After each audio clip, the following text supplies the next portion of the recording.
কত? 40 টাকা। ওইভাবে কি দেখছেন? কই কিছু না তো। কখন থেকে দেখছি ভেরভের করে তাকিয়ে আছেন? আমাকে খুব পছন্দ, বিয়ে করবেন? দেন টাকাটা দেন। কি হলো, ডাব না খেয়ে ফেলে দিলেন যে? আপনি টাকা চাইলেন যে। টাকা চাইলে বলে ডাব না খেয়ে ফেলে দিতে হবে? দাঁড়ান, আরেকটা ডাব কেটে দিছি।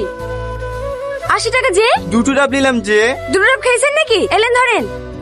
কিরে, ইন্টারভিউ কেমন হলো? আর ইন্টারভিউ সবই টাকার খেলা। এদালে ধর। মোবাইল তুমি এত টাকা কোথায় পেলা? আমার কাছে কিছু টাকা গোছানি ছিল, আর বাকিটা কিস্তি করে দিয়েছি। ও তোকে চিন্তা করতে হবে না, আমি মাসে মাসে শোধ করে দেবো। আমার লক্ষ্মী বোন। কিরে কোথায় যাচ্ছে, খেয়ে যা।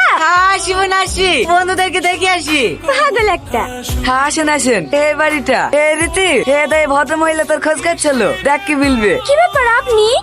আমাদের চোখের সামনে ছেলেটা যখন 2 বছর বয়স মাটা মারা গেল, কিছুদিন পর চিকিৎসার অভাবে বাপটাও মারা গেল। যাই বলেন বোন, মেয়েটা খুব শক্ত, কত কষ্ট করে ভাইটাকে পড়াশোনা করাইলো, ছেলেটাও চাকরি লেগে খুব খাটছে। বুঝতেই তো পারছেন, এই যুগে ঘুষ ছাড়া কোনো জায়গাতেই চাকরি পাওয়া যায় না। এই লেন। আরে আরে, তোমাকে অত ব্যস্ত হতে হবে না, বসো তো। খুব মিষ্টি চেহারা, মানতে হবে আমার ছেলের পছন্দ আছে। মা, তোমার কাছে আমি একটা প্রস্তাব নিয়ে এসেছি। কিসের প্রস্তাব? আমার ছেলে তোমাকে খুব পছন্দ, আজ কদিন ধরেই আমাকে বলছে।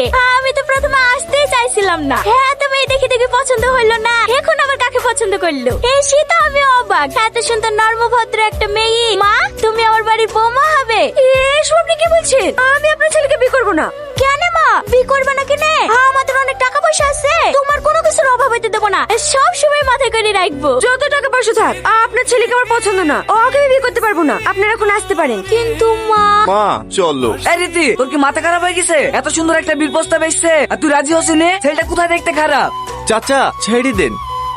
মা, গাড়ির চাবিটা মনে ফেলে তুই চলে এসছি। মেয়ে একটু দাঁড়াও, আমি গেলে আসছি।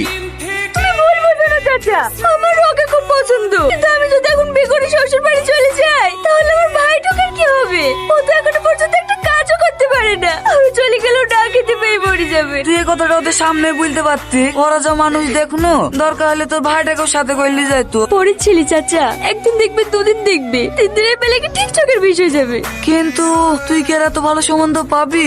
কি বলো চাচা, এত ভালো ছেলের বউ হওয়া আমার ভাগ্যে নাই। তুই যা ভালো বুঝিস তাই কর। কি হলো বাপ, তুমি?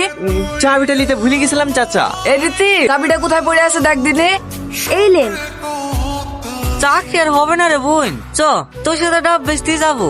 ফালতু বকিস না তো, চেষ্টা করতে থাক, একদিন না একদিন ঠিক হবে। এই বাড়িতে শাহিন নামে কে আছে? আমি। আপনার নামে চাকরির লেটার এসছে।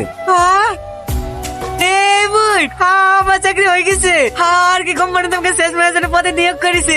বাহ, খুব ভালো। এই, তুই আমার আর কি কোম্পানিতে কবে ইন্টারভিউ দিলি? কি জানে, আমার মনে পড়ছে না। অনলাইনে তো অনেক কোম্পানিতে ফর্ম ফিল আপ করেছি, ওর মধ্যে হয়তো করে দিয়েছি। হ্যাঁ, তোকে কাজ করতে হবে না, আমি চাকরি করবো, হাতে বসে বসে খাবি। আচ্ছা আচ্ছা, ঠিক আছে, এই কদিন তো কাজ করি, আগে তুই জয়েন কর, তারপরে না হয় টাকা যাবে। হে তাহলে টাকা যা, বাজার থেকে বেশি লাইগা।